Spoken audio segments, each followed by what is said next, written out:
Thank you for joining me again today for this continuation of our exploration of treasures in heaven and treasures on earth. We have looked at how we can store up treasures, both tangible and intangible, in heaven.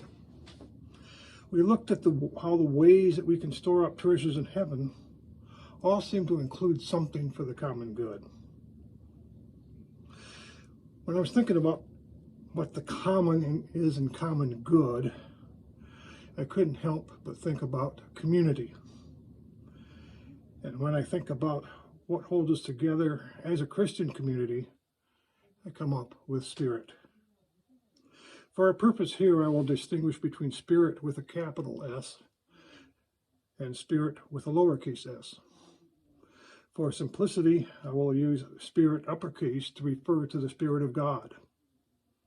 I will use spirit lowercase to refer to those things that excite us, like school spirit, that are not necessarily bad, but are not the spirit uppercase of God. Biblically, the word spirit is ruach in Hebrew and Aramaic, and in Greek, the word is pneuma. It's breath, air. It's the sort of thing that permeates a gathering or assembly or a community like a breath or a breeze. Early in the biblical narrative, the Spirit was bestowed upon a few called by God. The first example I could find of the Spirit being distributed among a group was during the 40 years during the Exodus, from the time of the Exodus in Egypt to the arrival in the Promised Land. This is from the book of Numbers, 11:25. Moses had come to the point when he couldn't do it alone. Then the Lord came down in the cloud and spoke to him. He took some of the Spirit that was on him, Moses, and put it on 70 elders. And when the Spirit rested upon them, they prophesied. From 1 Samuel 10:6. Then the Spirit of the Lord will possess you, and you will be turned into a different person. These are all uppercase, of course.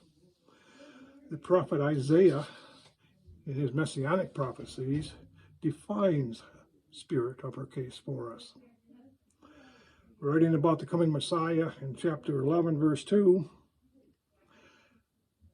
the Spirit of the Lord will rest on him, the Spirit of wisdom and understanding, the Spirit of counsel and might, the Spirit of knowledge and the fear of the Lord. Again, the capitalizations when you read the sermon.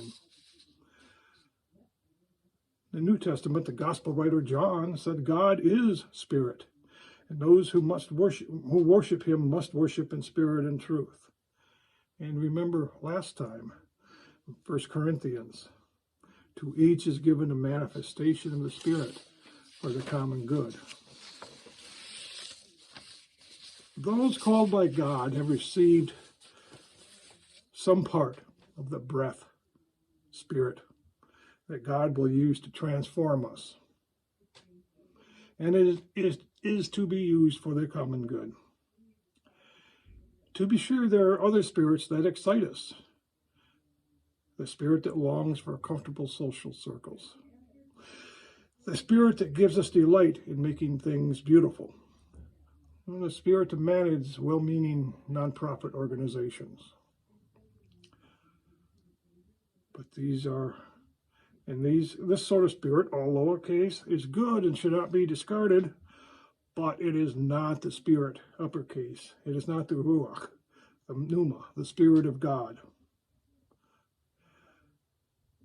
These sorts of spirit, lowercase, do not hold our community of faith together. As a congregation of Jesus Christ, what sort of spirit do we have in abundance? And which do we need to cultivate? And in our lives, are we moved by the Spirit, uppercase, or by spirit, lowercase? Let us all discern and cultivate the gifts of the Spirit, uppercase. And so be it. Amen.